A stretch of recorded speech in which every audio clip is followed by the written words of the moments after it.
Good afternoon, hire, and welcome to the one and probably only episode of Mr. Findlay Plays Some Music. And yes, I have used inverted commas there because most of you will claim I'm not really playing music. I play 3 notes on the flute and 4 on the clarinet. So if you came for the tunes, my sincerest apologies. If you hang on to the end, you never know what I'll put there. I might just put me playing the flute at the end. However, the really important bit is that I will then try being the phrase, to relate that to some maths. So here goes. First up, here come my 2 little samples of music, as I have called it. This is very much the mathematician in me speaking here. Not the musician. So we've got 3 notes on the flute and then 3 notes on the clarinet. When you've heard those, I will then go on to explain what on earth all of this was about.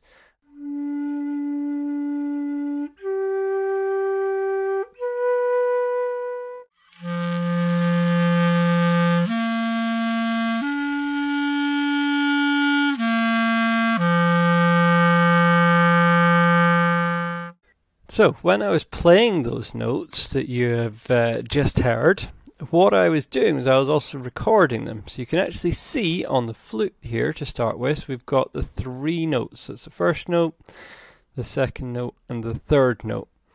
Now, when we look at those 3 notes, they look like a bit of a mess like this. And we're going to start zooming in. And actually, I'm going to go along to the first note to start with, and then we'll look at the other one. Now if we zoom in on that first note, it is not quite perfectly a sine wave, but we can see it's got peaks and troughs and peaks and troughs. And you can see that repeating and repeating and repeating pretty much in a sine wave fashion. So generally, sound waves, particularly this one, which is quite a low pitch sound, sounds very, very like a standard sine wave. That appears like, a very standard sine wave. However, if we zoom out and we start to move along, then if we move along to our second note that we played there, and we zoom in, we start to see that the second note is a little bit messier. So it's still got that sine wave kind of shape, but it's got this bump. And every time we do that, it's got a bump. So we're still seeing the same repetitive pattern in our musical instrument. It's producing that pattern, but it's producing a bump at the same time that it does that. And that is even more exaggerated if we go along to our third note that we played. Where's our third note? Here's our third note. It just messes up on the graphics, that's why it looks crazy like this. But if we zoom in, we start to see that repeating pattern, and we've got an even bigger bump here. Each note has that bigger bump. And that's to do with the very, very slight vibration of the air going across the flute, that you actually get 2 notes. You get a higher and a lower one that interact in such a way to make a very particular sound.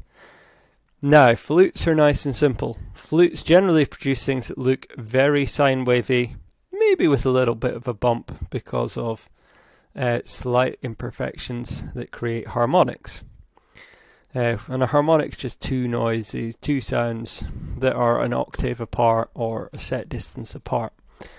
The clarinet, on the other hand, well, that is a whole lot more complicated. So I've got my clarinet notes here going up and getting louder as well.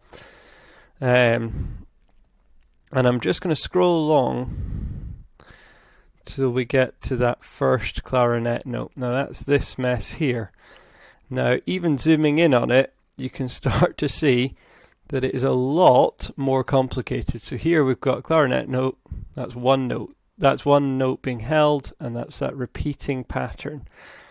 And if you hold a note really, really clearly, you can see that that repeating pattern, and we're talking tenths of a second here, but across that repeating pattern, a few tenths of a second, hundredths of a second even, sorry, looking at the scale, a few hundredths of a second, we've got a couple of these repeats. Now your brain doesn't register all of this, necessarily. Your brain hears it as one nice noise, but your ears are actually registering all these tiny vibrations, and all of them put together make that very particular sound that you get from a clarinet.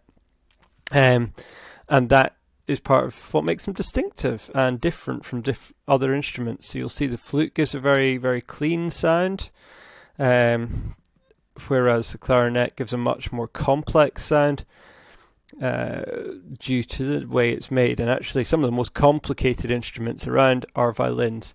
So here I've zoomed in on a different bit, and we can see all these dips and peaks and dips and peaks, and they repeat.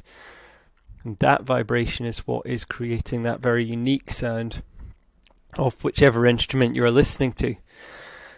So what are we seeing here? Well, we're seeing that initially things like flutes produce very, very nice, almost sine wave type things. More complicated instruments, which contain things like reeds, which vibrate in a much more complicated way, produce much, much more complicated sounds. But, and this is where the big but comes in, we can actually start to think about what that means.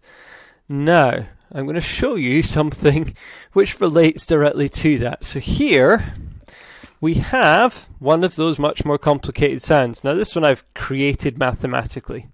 I've not actually played an instrument to get this, but it's not totally dissimilar. Hopefully you can see it's not totally dissimilar to that clarinet sound. Lots of peaks and troughs. Here we have something very similar, some peaks and little peaks and big troughs in our wave. So pretty complicated, but like both sounds that we looked at from the flute and the clarinet, this is in a repeating pattern. So we can see that repeating pattern coming in, and that's what makes something a sine or a cos based wave, is if it's got that repeating pattern. And that can change over time, but it's got those units of repeated pattern. Now up here we can actually see the equation that I have used to create this, and it's just a combination of sines and coses.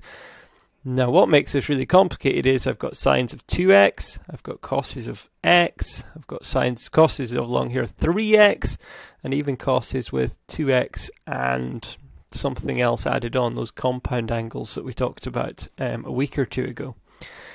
But by adding those bits together, adding these different waves together, we get this super complicated wave. And actually it's one of the big reasons we spend so much time in maths studying these graphs and these equations, because sound waves and even electricity a lot of the time has these complex trigonometric patterns behind how they are transmitted. And as I say, if you got a violin, they become even more complicated. But each of these peaks, each of these troughs, they're actually really important things to start to understand as well. So if you're studying music, or you're studying an instrument, or you're trying to get better sound quality out of something, these peaks and troughs each relate to some aspect of your instrument, some harmonic in the noises that you are getting. And if you can somehow distill out those harmonics, that is really valuable.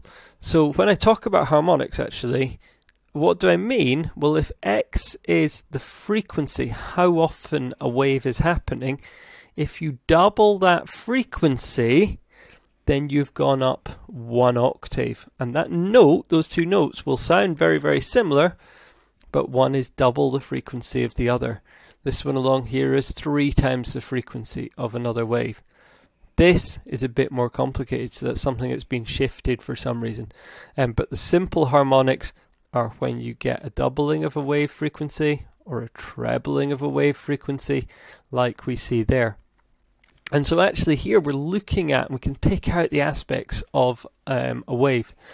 Now, we're not going to look at anything quite as horrible or quite as complicated as this in higher maths. And in fact, there's a whole area at university maths called Fourier analysis, which is studying this, it's digging into this, it's getting a real grasp of how do we take a really horrible, complicated wave and figure out the individual components of that wave that built it up. And so that is actually a really important area of maths, because it helps us understand better, it helps us, it's dig into more of the dynamics of what's happening in a wave, to analyze it. And actually, even when you go into further levels of science, this is even used to study objects far away in space by looking at what kind of information, what kind of sound waves they emit, or even sometimes looking at where peaks and troughs in light are. We can actually get rid of some of that noisy data and focus in on those key features like our harmonics in music.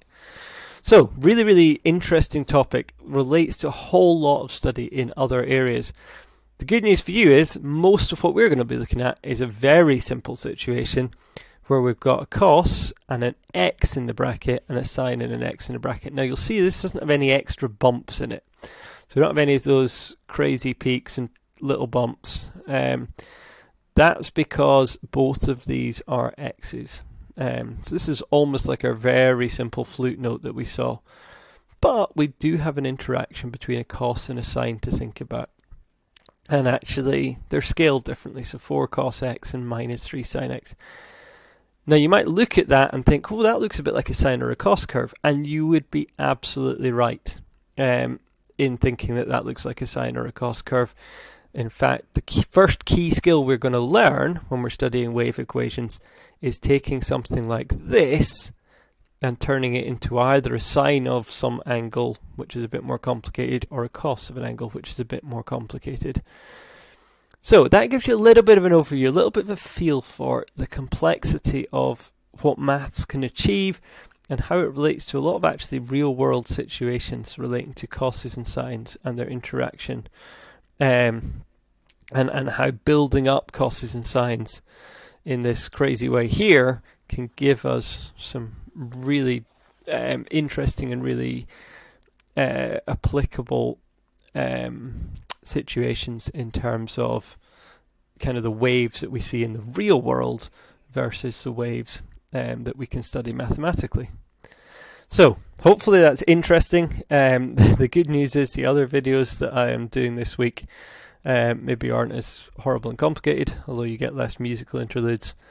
But they will take you through the examples, showing you the skills that you actually need to know. But this is hopefully interesting and getting you thinking about where this kind of stuff, where analysing waves comes into the real world.